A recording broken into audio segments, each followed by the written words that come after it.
Así como hay una relación de intimidad personal, una relación que va más allá de nuestra capacidad de entendimiento entre el Padre y el Hijo, de la misma manera hay una relación entre Cristo y las ovejas, hasta el punto que Él reitera en el versículo 15 al final, que Él da su vida por ellas.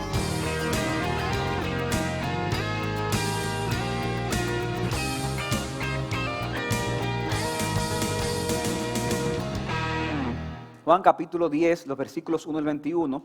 Antes de iniciar este mensaje, yo quiero hacer una aclaración, y es que esta serie de sermones que estamos llevando a cabo no es una serie expositiva del Evangelio de Juan versículo por versículo, sino que más bien es un énfasis en los encuentros de Jesús que están en dicho Evangelio, y por eso es que no necesariamente examinamos todos los versos de un capítulo de una historia, y tampoco necesariamente llevamos el orden que aparece en el Evangelio de Juan. Lo digo por si alguno dice, pero ven acá, pero estábamos en este capítulo y ahora estamos en aquel. No necesariamente estamos llevando el orden del Evangelio. En el día de hoy, con la ayuda de Dios, veremos estos primeros 21 versículos del capítulo 10 que ya hemos leído. Este capítulo inicia con nuestro Señor dando un discurso figurativo, una metáfora, y es muy posible que sea la continuación del encuentro que tuvo con los judíos al final del capítulo 9. Algunos de ustedes recordarán cuando Cristo le dijo a los judíos que Él vino para que los ciegos vean y para que los que vean sean cegados, en el contexto de la sanación del ciego de nacimiento. Dice un autor lo siguiente: la hermosura de este discurso que vamos a ver ahora estriba en su descripción de Jesús como verdadero, rey y pastor de nuestras almas. Nos muestra cómo Jesús proporciona para aquellos que confían en Él el liderazgo que les llevará al gozo y la paz eternos. Debemos reflexionar profundamente acerca de este retrato de Cristo para apreciar lo que promete y reconocer por qué Él es digno de nuestra confianza. Y como se ha avisado ya, el título del sermón es Jesucristo, el buen pastor y la puerta de las ovejas. Lo vamos a ver en tres partes. Vamos a ver en primer lugar el contenido del relato figurativo o de la metáfora que da Cristo. En segundo lugar, la explicación que da del relato. Y en tercer lugar, las reacciones que provocó la explicación que hizo Cristo del relato figurativo. Veamos en primer lugar, amigos y hermanos, el contenido del relato figurativo, o sea, de la metáfora que nos da el Señor. El Señor inicia este discurso hablando de un redil de ovejas, es decir, un lugar cerrado donde las ovejas están a cierta hora del día. ¿Para qué? Para poder ser protegidas de otros animales salvajes o de posibles robos de parte de ladrones. Por eso dice el versículo 1, en verdad os digo, el que no entra por la puerta en el redil de las ovejas, sino que sube por otra parte, ese es ladrón y salteador. Al igual que sucede aún en la vida de la ciudad y más en Santo Domingo, las puertas debían de estar bien aseguradas. ¿Por qué? Porque si no, ¿qué pasa? Vienen los ladrones y roban. ¿Y qué hacían entonces muchas veces en ese contexto? Que si había una puerta que protegía, que estaba cerrada, ellos buscaban algún lugar con menos protección, quizás algún hueco, para entonces poder entrar y robar alguna oveja sin que el pastor se diera cuenta. Ahora, el pastor no tiene necesidad de hacer esto. ¿Por qué? Porque él es el autorizado a entrar por la puerta del redil a dirigir a las ovejas. Versículo 2. El que entra por la puerta, dice Cristo, ese es el pastor de las ovejas. A este le abre el portero. Pero no solamente es que el pastor es el que está autorizado a entrar al redil de las ovejas, es que también existe, en esta metáfora de la vida real, existe una relación especial entre el pastor y las ovejas. Él las conoce de una forma personal y ellas aprenden a reconocer quién es, aprenden a reconocer su voz y por eso siguen la voz del pastor. Versículo 3 en su segunda parte dice que el pastor a este llama a sus ovejas por nombre y las conduce afuera. Así como a los perros, a los gatos, usted le pone un nombre. El pastor le pone nombre a las ovejas y ellas reconocen la voz de su pastor. Dice el texto, las llama por su nombre y las conduce afuera. Versículo 4, cuando saca todas las suyas, va delante de ellas y las ovejas lo siguen ¿Por qué? Porque conocen su voz. A diferencia del pastor de las ovejas, ellas no reconocen al extraño y por eso esas ovejas evitarán todo lo posible a seguir a esos extraños. ¿Por qué? Porque saben que no es el pastor. Versículo 5. Pero a un desconocido no seguirán, sino que oirán de él, porque no conocen la voz de los extraños. Ahora bien, Cristo está dando esta metáfora, este discurso figurativo, delante de un grupo de judíos que están oyendo esta parábola, y aunque ellos conocen la escena, ellos no entienden qué es lo que Jesucristo estaba queriendo decir con esta historia, con este discurso figurativo, con esta metáfora. Por eso dice el versículo 6, Jesús les habló por medio de esta alegoría, de nuevo, sinónimo, una metáfora, discurso figurativo, pero ellos no entendieron qué era lo que él decía. Y eso nos lleva de la mano a nuestro segundo encabezado, la explicación que hace Jesucristo de la metáfora, la explicación que hace Cristo del relato figurativo. Los judíos no entienden el por qué Cristo está diciendo eso, por lo que Jesucristo decide decir parte del significado, no todo el significado. Él no lo explica completo, la parábola, el discurso, pero él quiere dejar claro algunas cosas en los oyentes. Y él quiere que quede claro quién es él, quién es Jesucristo en ese discurso que está traspasando. Y él explica que él representa en ese discurso, en ese símil, en esa metáfora, en esta metáfora, él representa dos cosas. Él representa la puerta de las ovejas, pero también representa al pastor de las ovejas. Alguno dirá, pero vean acá, ¿cómo es posible que en una misma escena Jesucristo pueda representar dos cosas a la vez? Hermano, porque precisamente es una alegoría.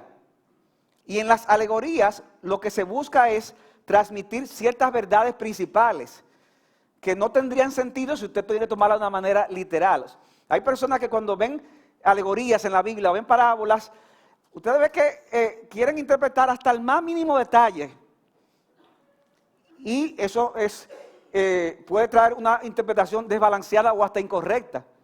La idea no es interpretar cada puntico.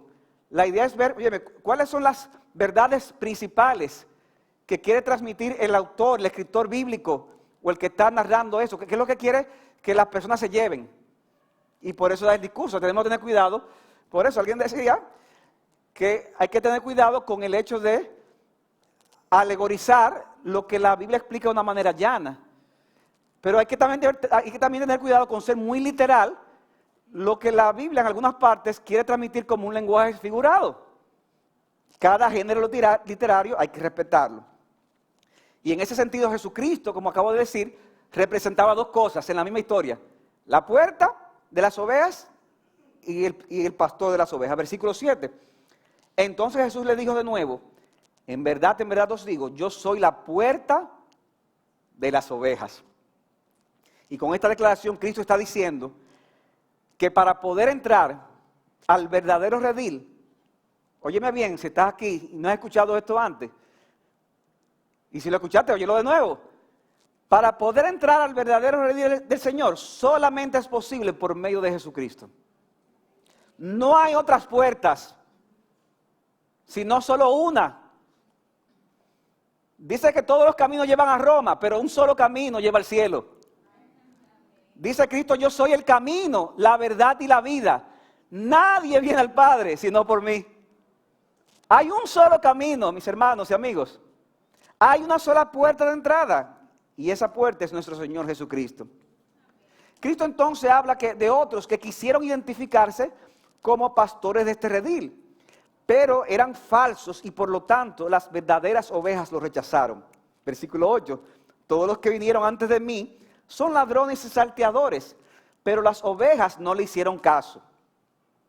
Cuando uno lee la historia de Israel en el Antiguo Testamento, uno se da cuenta que la historia estaba repleta de falsos líderes espirituales que extraviaron a la nación. Y ustedes se dan cuenta de que hubo muchos falsos profetas, hubo muchos falsos sacerdotes, muchos líderes falsos que extraviaron a Israel. Pero al igual que en esa época, Cristo advierte de estos líderes religiosos del presente que se lucraban del pueblo. Ellos se beneficiaban de las ofrendas del pueblo. ¿Y qué hacían? Que desviaban al pueblo del verdadero redil. Dice Cristo en otro pasaje, ay de vosotros escribas y fariseos, porque ustedes recorren cielo y tierra para ser a un prosélito, o sea, para que sea parte de tu religión. Y resulta que él antes era hijo del infierno, ahora es 2 veces hijo del infierno. Porque lo que tú hiciste no fue traerlo al redil. Tú lo hiciste fue hacer que se confundieran más, alejarlo más del verdadero redil del Señor.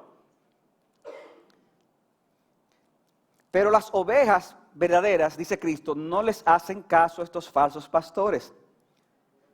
Porque una verdadera oveja de Cristo, óyeme bien, una verdadera oveja de Cristo, cuando se le presenta la verdad y se le presenta al error, él se irá tras la verdad, porque él va a reconocer en ella a la voz de su Señor. El verdadero cristiano reconoce la voz de Jesucristo.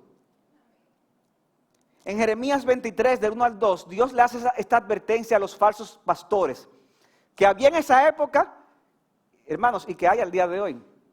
Dice así, ay de los pastores que destruyen y dispersan las ovejas de mis prados, declara el Señor. Por tanto, así dice el Señor, Dios de Israel, acerca de los pastores que apacientan a mi pueblo. Y aquí está hablando de líderes espirituales, no pastores de ovejas literal, sino líderes espirituales. Vosotros habéis dispersado mis ovejas y las habéis ahuyentado y no os habéis ocupado de ella. He aquí, yo me ocuparé de vosotros por la maldad de vuestras obras, declara el Señor.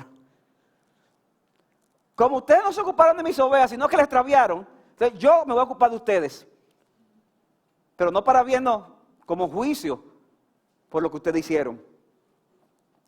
Y en el versículo 9 de Juan capítulo 10, Cristo entonces, luego que habla de esos ladrones y salteadores, vuelve a reiterar que Él es la puerta. Juan capítulo 10, versículo 9. Yo soy la puerta. Si alguno entra por mí, será salvo y entrará y hallará pastos. O sea, hermanos, que entrar al redil del Señor, encontrar ese redil y entrar por esa puerta, es lo mismo que encontrar la salvación eterna. Y estar plenamente satisfecho, ya que encontraremos el alimento que nuestras almas necesitan. No solamente que será salvo, dice, entrará y saldrá y hallará pasto, hallará el alimento que necesita. Nosotros podremos entrar en ese redil y podemos andar en libertad dentro de ese redil, porque Cristo nos va a sustentar. Como dice un autor, la imagen de las ovejas que hallan pasto lo expresan todo. Un rebaño que es guiado a un prado que lo proporciona todo y donde son libres para pasear y para pastar. La abundancia de lo que Dios nos proporciona en Cristo, hermanos y amigos, nunca debe subestimarse. En Cristo hay todo lo que nuestras almas necesitan. Mi amigo, solo hay una verdadera forma de entrar en el redil, lo reitero, lo repito. Y es por la puerta que tiene un nombre. Hay muchas puertas, pero solamente una te entrará en el redil correcto. Es una puerta que tiene un nombre grande y ese nombre es el nombre de Jesucristo. Pero lamentablemente son pocos los que entran por esa puerta. La mayoría no entra por esa puerta. Dice Cristo en Mateo 7:13, entrad por la puerta estrecha. ¿Cuál es esa puerta estrecha? La de Cristo. Y dice, entrad por la puerta estrecha. ¿Por qué? Porque ancha es la puerta y amplia la senda que lleva a la perdición.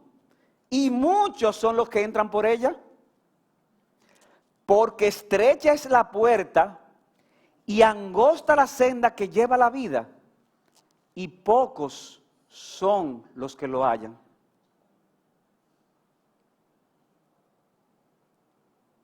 Pocos son los que hallan esa puerta. Pocos son los que están dispuestos a entrar en esa puerta. ¿Y tú sabes por qué esa puerta, que es Jesucristo, es estrecha? Porque tú no puedes entrar en ella sin primero arrepentirte de corazón y estar dispuesto a abandonar todos tus pecados, abandonar los ídolos que hay en tu corazón. Para entrar en esa puerta es tan estrecha que tú tienes que dejar esas maletas. ¿Y cuáles son esas maletas? Esos pecados que te dominan, que te gobiernan. Tú tienes que arrepentirte de esos pecados para poder entrar en esa puerta. Dice que hay una puerta ancha. Mira, en esa puerta ancha usted puede entrar con toda su maleta, con todo su pecado, con todo su estilo de vida, con todo lo que usted quiera. Pero dice que esa puerta te llevará a la perdición completa. Es mejor que tú seas de esos pocos que entran a la puerta estrecha y son salvos, a que seas de esos muchos que entran por la puerta ancha y serán condenados. Aquí hay dos puertas. La de la mayoría, que es la ancha, la que es fácil, la que es cómoda. Aquí está la otra, que es la de Jesucristo. Pocos son los que lo hallan. ¿De cuál grupo serás tú? Tú debes hacer esa elección en este día. Si quieres entrar por la puerta ancha, para perdición, o la puerta estrecha, que es para salvación. Las ovejas deben de estar apercibidas del daño que producen esos ladrones. Nosotros, ¿verdad? En comparación con el bien espiritual que viene de Cristo. Cristo dice, volviendo otra vez a nuestro texto de Juan 10, versículo 10, luego que dice que yo soy la puerta, y si alguno entrará por mí será salvo, y entrará y saldrá y hallará pasto, dice ahora el versículo 10, el ladrón solo viene para robar y matar y destruir. Yo he venido para que tengan vida y para que la tengan en abundancia. En otras palabras, seguir a cualquiera de esos otros falsos mesías, al final traerá miseria, muerte y destrucción. En cambio, seguir a Cristo producirá vida en ti. Pero no cualquier vida, mi amigo, sino una vida plena y abundante. Yo he venido para que tengan vida, pero vida en abundancia. Hay personas que a veces piensan que la diferencia de venir a Cristo con no venir es que el que viene a Cristo ahora tiene un boleto gratis de ir al cielo. Esa es la única diferencia. Pero venir a Cristo es más que eso. Es que antes esa persona estaba hambriento y sediento. El alimento del mundo no lo llenaba. Era prácticamente un muerto en vida. Pero entonces vino Cristo y lo llevó a sus verdes pastos y ahora está vivo. No medio vivo, está completamente vivo. Una vida abundante, como dice Juan 7:38 que habíamos visto. Ahora de lo más profundo de su ser brotarán ríos de agua viva. Esa es la vida que Cristo ofrece. O sea, es una puerta estrecha, pocos son los que lo hallan, pero es la puerta que te dará verdadera felicidad. Wow. No es una puerta para que tú vivas en un santo sufrimiento toda la vida. Es una vida de abundancia. Es una vida de gozo aún en medio de las aflicciones que tendrás en este mundo. Esa es la vida que te ofrece nuestro Señor. De modo que Cristo se compara con la puerta de las ovejas. Pero también hemos dicho que nuestro Señor se compara con el buen pastor, de la metáfora, de la historia figurativa que ha dicho al principio. Dice versículo 11a, yo soy el buen pastor. Y él da una característica de lo que es un buen pastor. Él dice, el buen pastor da su vida por las ovejas.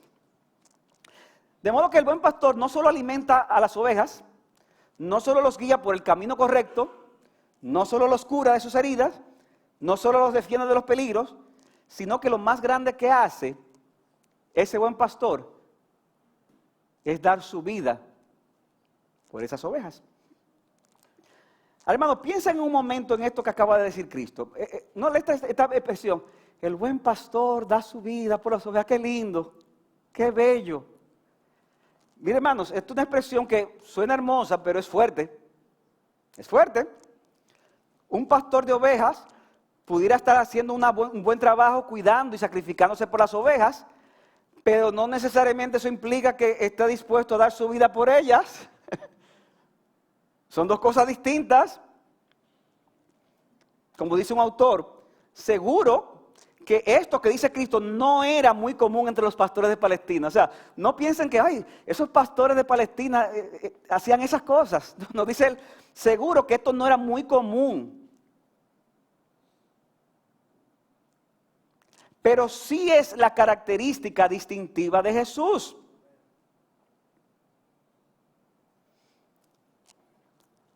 Ustedes han visto que en nuestra época siempre, pero en esta época hay gente que tiene mucho amor a los animales, y eso no está mal. Yo sé que muchos de ustedes aman sus animales, sus perritos, gatitos y otros animales que ni voy a mencionar, porque hay un amigo mío que tiene un zoológico que eso da terror ir a su casa.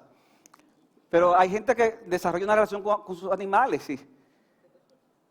Se habló en Estados Unidos de uno de estos sitios, creo que fue en Florida, donde hay esos lagos que dicen que hay que tener cuidado porque aparecen cocodrilos. El pastor José Mercado, pastor amigo, mencionaba que una noticia, la había leído también de una persona que andaba con su perrito paseándolo y se apareció un cocodrilo y agarró al perrito. Óyeme, esa persona le tenía tanto amor al perrito que no le metió la mano y perdió la mano. Y decía ese pastor amigo mío, hermano, si es el perrito mío que le pasa eso, yo lo ofrezco como sacrificio vivo para que se lo lleve y me voy de ahí. Mijo, lo siento.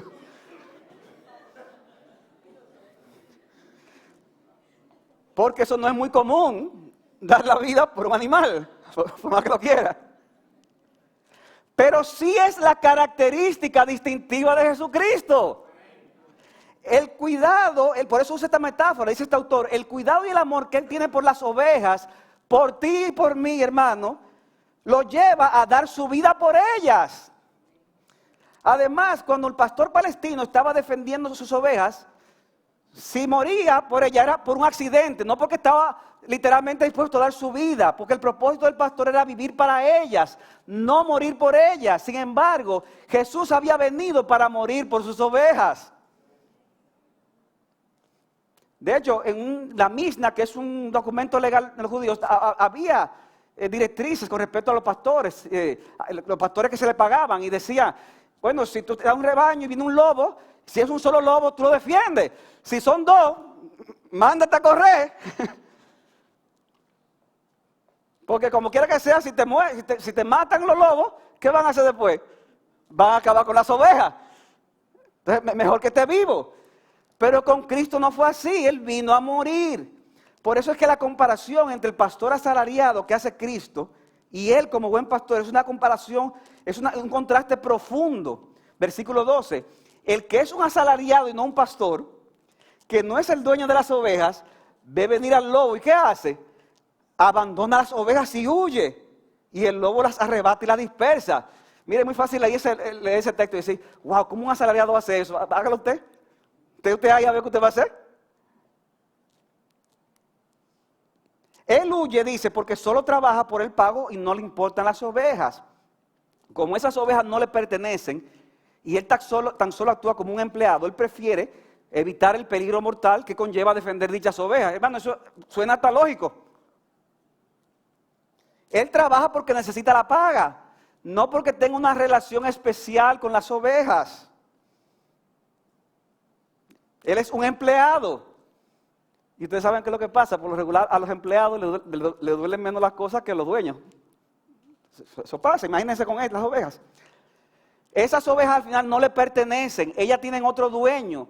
Y por eso su labor para con dichas ovejas llega hasta un punto. Con este asalariado, Cristo está diciendo, las ovejas sufrirían, ya que quedarían expensas de los lobos. Y hermanos, esta era la condición de todos nosotros en el mundo. Andábamos perdidos y expuestos a los peligros de ser destruidos por los lobos de este mundo, hasta que apareció Jesucristo. Dice 1 Pedro 2:25, porque nosotros andabais descarriados como ovejas, pero ahora habéis vuelto al pastor y al guardián de vuestras almas. Jesucristo, hermanos, es el guardián, el pastor de nuestras almas, y tenemos que volver a Él para poder ser protegidos. En el versículo 14, Cristo vuelve a reiterar que es el buen pastor. Dice así, yo soy el buen pastor y conozco mis ovejas y las mías me conocen. Como decíamos ahorita, por lo regular, un dueño le da más importancia a lo que es suyo que al empleado que usted ponga a trabajar por eso. Y Cristo habla de sus ovejas. Yo conozco a mis ovejas, ellas le pertenecen. Pero no solo es que le pertenece, sino que Cristo dice, yo tengo una relación especial con esas ovejas. Hay cosas que te pertenecen, pero a lo mejor tú no sabes, tú no tienes una relación con eso. Pero dice la palabra que Él conoce a sus ovejas y ellas lo conocen a Él. Oigan esto, la palabra conocer en la Biblia frecuentemente significa más que el mero hecho de saber algo de una persona. Esa palabra, la palabra conocer, implica una relación de intimidad especial. Por ejemplo, cuando dice Dios le dice a Israel en Amós capítulo 3, versículo 2, a ustedes solamente yo los he conocido de todas las familias de la tierra. Eso no significa que Dios no supiera que habían otras naciones. Bueno, Dios conoce todas las naciones, Él creó todas las naciones. Pero ¿qué está diciendo? Cuando dice solamente a ustedes los conozco, está diciendo solamente con ustedes yo tengo una relación especial, una relación de intimidad. Por eso es que el término conocer denota algo tan íntimo que en la Biblia a veces se usa para referirse a las relaciones íntimas, relaciones sexuales. Y el mismo texto prueba esto que estamos diciendo, de esa intimidad, de esa relación cercana, ya que Cristo compara su conocimiento de las ovejas con el conocimiento que hay entre Él y su Padre. O sea, Cristo dice, yo conozco a mis ovejas y mis ovejas me conocen, al igual que yo conozco a mi Padre y mi Padre me conoce. Eso no significa que el Padre sabía quién era el Hijo y que el Hijo sabía quién era el Padre.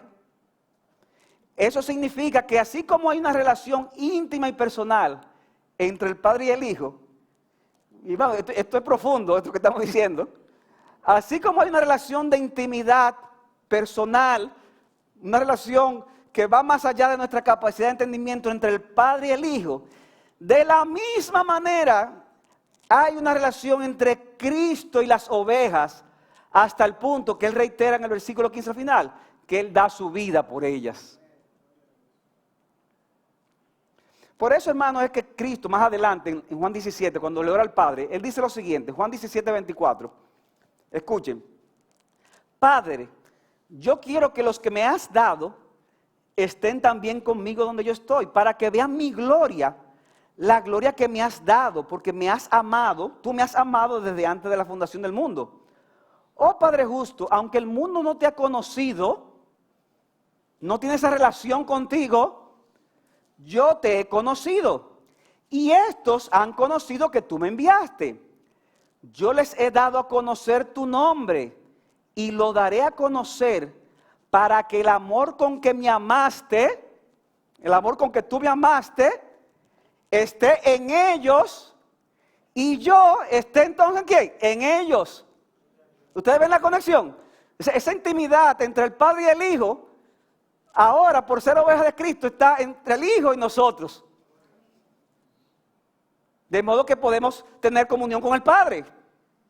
Porque si estamos en el Hijo, estamos en el Padre. Porque el que ve al Hijo, ¿qué dice Cristo? Ve al Padre. Ahora bien, una pregunta importante aquí que puede parecer obvia, pero que debemos de hacerla. ¿Quiénes son esas ovejas por las que el buen pastor da su vida? Oh, Rafael, pero tú lo has dicho ya. Las ovejas son aquellos que han creído en Jesucristo, que se han convertido a Cristo. Y ciertamente hay un sentido muy real en que esto es cierto, que nosotros venimos a ser ovejas de Cristo cuando creemos en Él. Pero, el sentido en que se usa el término ovejas aquí en este pasaje es mucho más amplio. Noten bien, hermanos y amigos, el texto no dice que ellos serán ovejas de Cristo cuando crean en Él. El texto dice que porque son ovejas de Cristo, creerán en Él, entrarán por la puerta y serán salvos. O sea, dice, yo soy la puerta de las ovejas, y cuando esa oveja entra, es salvo. Entonces, ¿qué viene primero en el pasaje? ¿Ser oveja o ser salvo? Ser oveja. Porque la oveja entra por la puerta del redil y es salvo. Las ovejas en este pasaje son aquellas personas que Dios ha elegido y que por lo tanto en algún momento vendrán a Jesucristo para salvación. Miren el versículo 26 del mismo capítulo 10. Porque vosotros no creéis, le dice Cristo a los judíos, porque ustedes no son de mis ovejas. Versículo 27. Mis ovejas oyen mi voz y yo las conozco y me siguen. ¿Y qué viene como consecuencia? Y yo les doy vida eterna. ¿De qué viene primero? ¿Ser oveja o tener vida eterna? Ser oveja. Yo les doy vida eterna y jamás perecerán, ni nadie las arrebatará de mi mano. El hecho de que algunas de esas ovejas todavía no habían creído corrobora lo que estamos diciendo. Versículo 16 del capítulo 10. Dice Cristo: yo tengo otras ovejas que no son de este redil. A esas también me es necesario traerlas y oirán mi voz y serán un rebaño con un solo pastor. ¿Cuáles son esas otras ovejas que no están en el redil? Hermanos, en eso no hay debate. Los gentiles. ¿Quiénes son los gentiles? Los que no son judíos, que en ese momento todavía no les había llegado el evangelio, pero en algún momento le iba a llegar, y como ya son ovejas, ¿qué dice Cristo? Oirían la voz de Cristo a través de la predicación del evangelio, creerían y pasarían a formar parte del mismo rebaño del Señor, que es la iglesia de Cristo, que está compuesto de judíos creyentes y gentiles creyentes. De modo que éramos ovejas, desde el punto de vista de este pasaje, porque ya Dios nos había elegido. Pero tenía que llegar ese momento en que esas ovejas escucharan la voz del pastor. ¿Y qué dice? Y yo les doy vida eterna. Yo les doy vida eterna. En la oración de Cristo de Juan 17, que mencionábamos hace un rato, dice él en el versículo 9, yo te ruego, Padre, por ellos. ¿Por quiénes son ellos? Los creyentes. No ruego por el mundo, sino por lo que me has dado, porque son tuyos. Pero miren qué interesante. Él primero ora por las que ellos son creyentes, pero ahora dice en el versículo 20 de Juan 17, mas no ruego solo por estos, sino también por los que han de creer en mí por la palabra de estos. O sea, ¿quiénes son esos? Los que se van a convertir en el futuro, principalmente tú y yo, que estábamos ahí en ese momento. O sea, ahí Cristo oró por ti, mis hermanos. Oro por los que han de creer en mí por la palabra de ellos. ¿Para qué? Para que todos sean uno, como tú, oh Padre, estás en mí, como yo en ti, que también ellos estén en nosotros para que el mundo crea que tú me enviaste. De modo que Cristo, que es el buen pastor, no solo dio su vida, sino que también intercede por sus ovejas, sean estas judías o sean estas gentiles. Cristo entonces pasa a describir cómo su disposición de dar su vida por las ovejas se conecta con su relación de amor con el Padre, versículo 17 de Juan 10. Por eso el Padre me ama, porque yo doy mi vida para tomarla de nuevo. O sea que, mi amigo, lo que está diciendo este pasaje es que la muerte de Cristo en la cruz no fue un accidente. Yo no sé quiénes vieron la famosa película de Jesucristo, que se hizo famosa hace varios años. Han dado varias, pero hubo la de Mel Gibson, que fue la más famosa. Y yo recuerdo gente viendo la película que decía, wow, llorando, ¿cómo le hicieron esto a esta persona? Pero qué injusticia. Sí, es una injusticia, pero la muerte de Cristo en la cruz no fue un accidente. Cristo dice, yo soy el que di mi vida, yo doy mi vida. Yo tengo autoridad para darla. Pero dice diciendo, y también tengo autoridad para tomarla de nuevo. Que cualquiera de nosotros puede dar su vida. ¿Usted sabía eso? Usted puede dar su vida por algo, por un hijo, una esposa y hasta por un perrito. Usted puede dar su vida. Ahora, usted lo que no puede es volverla a tomar. Usted no puede, si la da, echar para atrás después de eso, ¿verdad que no? Si la dio, se la dio y ahí se acabó. Pero Cristo dice, yo tengo autoridad para dar mi vida y para tomarla de nuevo. Y por eso dice el Padre, ama al Hijo. Eso no quiere decir que el amor del Padre al Hijo venga como resultado de su sacrificio. Hermano, el tema aquí es que el amor entre el Padre y el Hijo es algo que siempre ha existido desde toda la eternidad. Pero precisamente como existe este amor eterno, Y como la voluntad del Padre era que Cristo diera su vida por las ovejas, entonces Cristo de manera voluntaria cumple la voluntad del Padre, de manera que se da esa relación de dependencia que es perfecta, porque el Hijo siempre agrada al Padre, y eso es un reflejo de ese amor perfecto e intenso entre el Padre y el Hijo. Rafael, yo lo entendí hasta un punto, yo también, no te preocupes. Dice un autor, el amor del Padre por el Hijo está eternamente vinculado con la obediencia sin reservas del Hijo al Padre, su total dependencia de Él, culminando en el acto más grande de obediencia que tenía por delante, su disposición de cargar con la vergüenza e ignominia del Gólgota, donde cargó la cruz, con el abandono y rechazo de la muerte, cuando Cristo dijo, Dios mío, ¿por qué me has desamparado? Y con cargar con el pecado y la maldición. El que no conoció pecado, por nosotros Dios lo hizo pecado, para que nosotros fuéramos hechos justicia de Dios en Él. Y como decíamos, hermanos, el Hijo estaba dispuesto a entregar su vida, pero dar su vida no era señal de derrota, sino de victoria. Él moriría por nuestros pecados, pero también resucitaría por su propia voluntad. O sea que cuando Cristo resucita, impresionante. Entonces dice, bueno, sí, el Padre lo resucitó, pero dice ese texto, no, eso es verdad, pero dice este texto, yo mismo vuelvo a tomar mi vida. Porque, como decíamos en la clase, como hombre murió, pero como Dios sigue vivo. Y lo que dice ese texto es que el Hijo mismo volvió a resucitar. Yo doy mi vida para tomarla de nuevo. Y por eso concluye el versículo 18 diciendo, nadie me la quita. Eso que pasó en la cruz, dice al final no era que dependía de ellos. Nadie me la quita, sino que yo la doy de mi propia voluntad. Yo tengo autoridad para dar mi vida y tengo autoridad para tomarla de nuevo. Mire, hermano, por eso es que usted tiene que decidirse qué va a hacer con Jesucristo, mi amigo. Porque estas son palabras, no de un buen maestro. Estas son palabras o de un mentiroso, o de un loco, o de quien dijo que era el Hijo de Dios. Tú tienes que elegir. Cristo en su condición de Hijo actuó voluntariamente para dar su vida para morir y para luego resucitar. Y esto trajo reacciones entre los judíos. Y vamos a ver en tercer y último lugar, más brevemente, estas reacciones que provocó este discurso de Cristo y esta explicación. Versículo 19, perdón.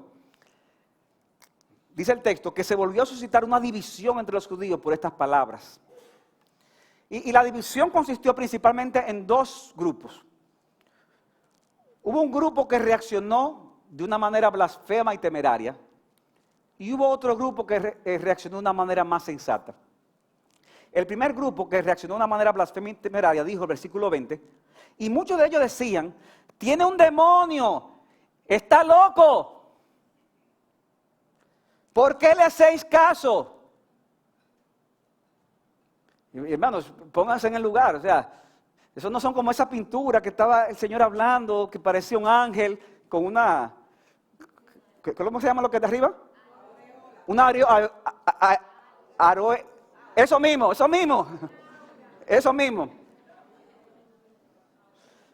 Aquí estamos hablando de un hombre que dice que es la puerta de las ovejas, que es el pastor de las ovejas, que tiene autoridad para dar su vida y tiene autoridad para volverla a tomar, que tiene autoridad para resucitarlo. Óigame, una gente que está hablando así y que usted lo ve con sus ojos, y usted lo ve sin eso mismo, ¿qué usted va a pensar? Muchos pensaron eso. Tiene un demonio y está loco. Y por eso lo criticaron. Pero hermanos, eso es una de las cosas más temerarias que jamás hombre alguno puede hacer o decir. ¿Y quiénes decían eso? Dice el texto, y muchos decían eso. ¿Recuerdan? Porque ancha es la puerta, espacioso es el camino que lleva a la perdición, y muchos son los que entran por ella. Y es terrible el destino de todos aquellos que se burlan del Señor y que no se arrepienten de sus pecados. ¿Te has burlado alguna vez tú del Señor? ¿Te has burlado alguna vez de los cristianos? Porque el que se burla de la iglesia, el que se burla de Cristo, porque Cristo es la cabeza de la iglesia.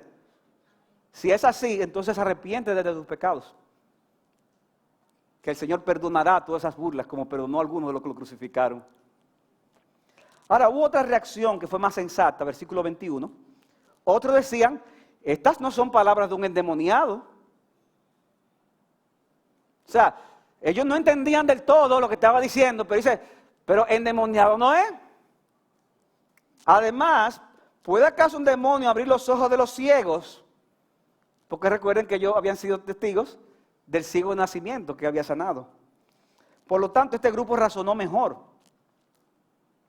No entendió del todo lo que estaban oyendo y por eso se debatían y se preguntaban estas cosas. Ahora, el mero hecho de razonar correctamente hasta cierto punto como estaban haciendo ellos, tampoco los iba a salvar. Porque como dije hace un rato, mis amigos y hermanos, la realidad de las afirmaciones que hizo Cristo lo hacen o un loco o un mentiroso o el Hijo de Dios. ¿Qué vas a hacer tú con Cristo en esta mañana, en este día? C.S. Lewis escribió lo siguiente: tenéis que escoger. Mi amigo, tú estás aquí, tú tienes que escoger. Podéis hacerle callar por necio a Cristo, podéis escupirle y matarle como si fuera un demonio, o podéis caer a sus pies y llamarlo Señor y Dios. Yo te invito a que tú escojas esto último y que rendido ante Él, le reconozcas como tu Dios, como tu Señor y como tu pastor. Y al concluir, hermanos, este mensaje, déjenme decirle que este mensaje me amonestó bastante, porque ustedes saben que Cristo se presenta aquí como pastor, como el buen pastor. En ese sentido, ¿cuál es nuestro ejemplo a imitar? Los que somos pastores en las iglesias, nuestro ejemplo a imitar es Jesucristo. Ya es un problema, ¿verdad que sí? Todos nosotros aquí, todos ustedes, necesitamos pastores fieles que nos guíen. Todos necesitan pastores. Es más, le voy a decir algo, hasta los pastores necesitan pastores. Porque los pastores también son ovejas. Por si usted no lo sabía. Por eso es que nosotros creemos aquí en la pluralidad pastoral. ¿Qué quiere decir eso? Creemos que el modelo más saludable es que haya más de un pastor. ¿Por qué? Porque aunque uno es pastor, uno también es oveja. Y uno muchas veces necesita que el pastor lo pastorea a uno. Y aunque ustedes no lo crean, yo necesito a veces que me jale la oreja. Y el pastor se la di y me la ha jalado. Aunque ustedes no lo crean. Y no se lo digan a nadie, yo también se la he jalado. Él no está aquí, o sea que... pero seguro que lo oye. Necesitamos pluralidad para que se dé ese modelo. Todos somos ovejas. Ahora, hermanos, el modelo principal de los pastores es Jesucristo. Sin embargo, hermanos, la realidad es, y aquí confieso lo siguiente, es que los pastores estamos muy lejos de ser como Jesucristo.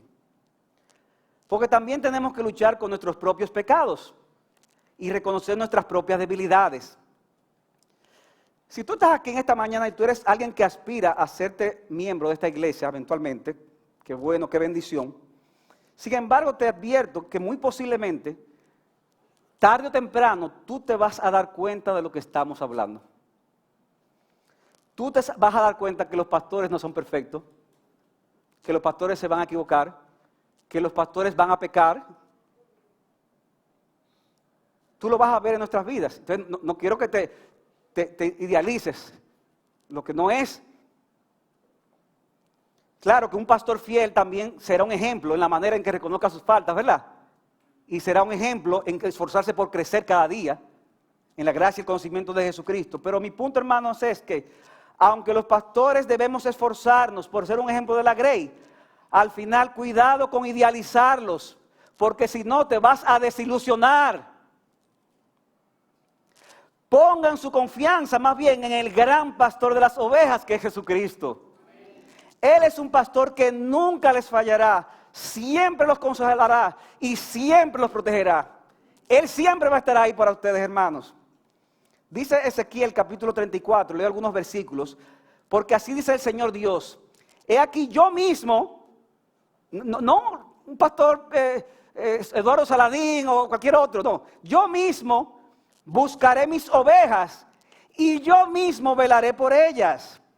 Como un pastor vela por su rebaño el día que esté en medio de sus ovejas dispersas, así yo velaré por mis ovejas y las libraré de todos los lugares a donde fueron dispersados, en el día nublado y en el día sombrío.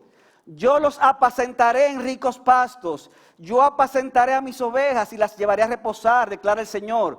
Yo buscaré la desperdida, haré volver a la descarriada, vendaré a la perniquebrada, fortaleceré a la que está enferma y yo las apacentaré con justicia. Hermano, Jesucristo es el buen pastor. A Él es que debemos de mirar por encima de todas las cosas. Y cuando ya no estemos en este mundo y estemos en la presencia de Dios en aquel día, mira, hermanos, en aquel día nosotros no vamos a necesitar muchas cosas que necesitamos ahora, porque estaremos con cuerpos glorificados. Pero seguiremos necesitando a un pastor y Jesucristo será nuestro pastor por la eternidad. Dice Apocalipsis 7:16 que en aquel día ya no tendrán hambre ni sed, ni el sol los abatirá ni calor alguno. Óigame, cuerpo perfecto. Pero dice, pero el Cordero en aquel día, en medio del trono, los pastoreará. Cristo te pastoreará por la eternidad. Y los guiará a manantiales de agua de vida. Y Dios enjugará toda lágrima de los ojos de ellos. Hermano, ¿quién no quiere un pastor así? Pero Jesucristo es nuestro pastor. Y Él dice, por toda la eternidad yo seré tu consuelo. Por toda la eternidad yo daré alimento. Por toda la eternidad yo estaré contigo. Pero mi hermano, no esperes a la eternidad para reconocer esto. Aunque ahora tú estés en sufrimiento, como hay algunos aquí, en escasez, en enfermedad, en algún peligro, en soledad, sin importar la situación en la que tú estés ahora, yo te invito a que tú digas junto con David en el Salmo 23, el Señor es mi pastor, nada me faltará. En lugares de verdes pastos me hace descansar, junto a aguas de reposo me conduce. Él restaura mi alma, me guía por sendero de justicia por amor de su nombre. Aunque ande por el valle de la sombra de muerte, o sea, aunque me esté muriendo, dice, no temeré mal alguno, porque tú estarás conmigo. Ahí va a estar Cristo a tu lado en ese momento. Tu vara y tu callado me infunden aliento. Preparas mesa delante de mí en presencia de mis enemigos. Has ungido mi cabeza con aceite. Mi copa está rebosando. Aunque esté en el valle de sombra de muerte, mi copa está rebosando. Ciertamente el bien y la misericordia me seguirán todos los días de mi vida. Y en la casa del Señor moraré por largos días.